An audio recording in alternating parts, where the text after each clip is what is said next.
కుల వివక్షత పేరుతో పాఠశాల పరువును తీస్తూ అన్యాయంగా బదిలీ చేసిన ముగ్గురు ఉపాధ్యాయులను తిరిగి యథాస్థానానికి తీసుకురావాలని కోరుతూ కొత్తపల్లి మండలం ఎండపల్లి గ్రామ జిల్లా ప్రజా పరిషత్ హైస్కూల్ విద్యార్థులు కాకినాడ కలెక్టరేట్ వద్ద తల్లిదండ్రులతో కలిసి ఆందోళన చేపట్టారు.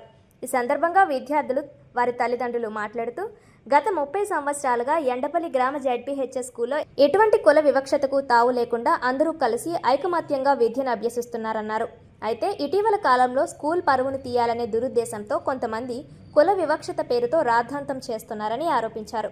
కుల వివక్షత అనే అసత్య ప్రచారం వల్ల అన్యాయంగా ఎటువంటి తప్పు చేయకపోయినా ముగ్గురు ఉపాధ్యాయులను బదిలీ చేయడం జరిగిందని, తక్షణమే విద్యార్థుల భవిష్యత్తు దృష్ట్యా వారిని తిరిగి యథాస్థానాలకు బదిలీ చేసి విద్యార్థుల చదువుకు ఆటంకం లేకుండా చర్యలు తీసుకోవాలని వారు కోరారు. ఈ కార్యక్రమంలో ఎండపల్లి గ్రామ జెడ్పీహెచ్ఎస్ స్కూల్ విద్యార్థులు, వారి తల్లిదండ్రులు తదితరులు పాల్గొన్నారు.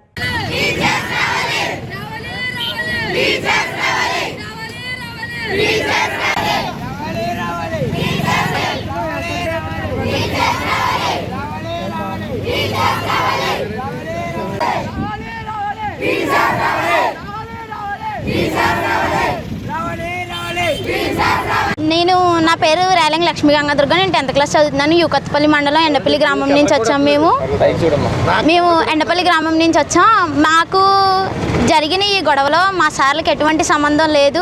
క్యాస్ట్ ఫీలింగ్గా తీసుకుని వాళ్ళు చేసి, అయినా మా సార్ కూడా మాకు సార్ ఒక ఇన్స్పిరేషన్గా భావించి మేము NMMS కూడా తెచ్చుకోవడానికి సహకరించి మాకు తోడయ్యండి, నువ్వు చేయగలవమ్మా, మీరు సాధించగలరు అని ప్రోత్సహించి, మా సార్ ఎప్పుడు కూడా కుల వివక్ష కోసం తేరు వాళ్ళేంటి వీళ్ళేంటి బంగారు అనే పిలుతారు సార్ ఎవరైనా.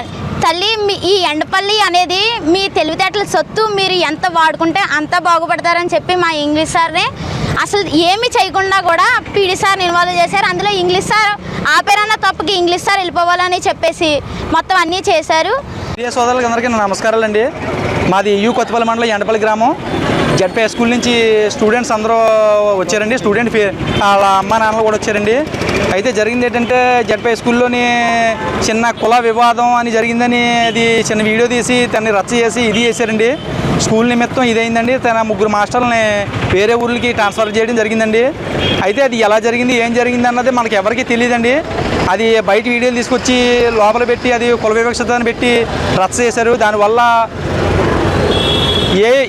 ఏ తప్పు చేయకుండా మాస్టర్లో బాధపడ్డారండి. అందులో HM సార్ ఉన్నారండి, తర్వాత ఇంగ్లీష్ సార్ ఉన్నారండి, తర్వాత PD సార్ ఉన్నారు. PD సార్ కూడా 3 రోజులు స్కూల్కి రాలేదండి. అయితే స్టూడెంట్స్ అందరూ బాధపడుతున్నారండి. ఏం జరిగిందో ఎలా జరిగిందో మనకేం తెలియదు. అన్నారు ఇలా చేశారు అలా చేశారు, ఈ వివక్షత వచ్చింది కుల వివక్షత వచ్చిందని పెట్టి బయట పెట్టారండి.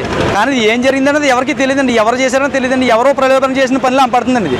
కాకపోతే HM సార్ ఇప్పుడు ఇంగ్లీష్ సారు మాకు కావాలని అందరూ వచ్చారండి, PD సార్ కావాలని. అయితే ఇప్పుడు ప్రీ ఫైనల్స్ దగ్గరికి వచ్చాయండి 10th ఇంగ్లీష్ సార్ ఉన్నారండి. అందులోనే ఇంగ్లీష్ సార్ సబ్జెక్ట్ పూర్వకంగా కాదండి, స్కూల్ యాజమాన్య పూర్వకంగా చాలా గొప్పగా చెప్తారండి. అయితే మా ఇంగ్లీష్ సార్ మాకు కావాలా, PD సార్ మాకు కావాలా, మా సార్లకు కావాలా అని వీళ్ళు కలెక్టర్ గారికి అర్జీ పెట్టుకోవడానికి వచ్చారండి. ఇప్పుడు ప్రీ ఫైనల్స్ రేపు 5వ తరగతి 6వ తరగతిలో వచ్చిందండి.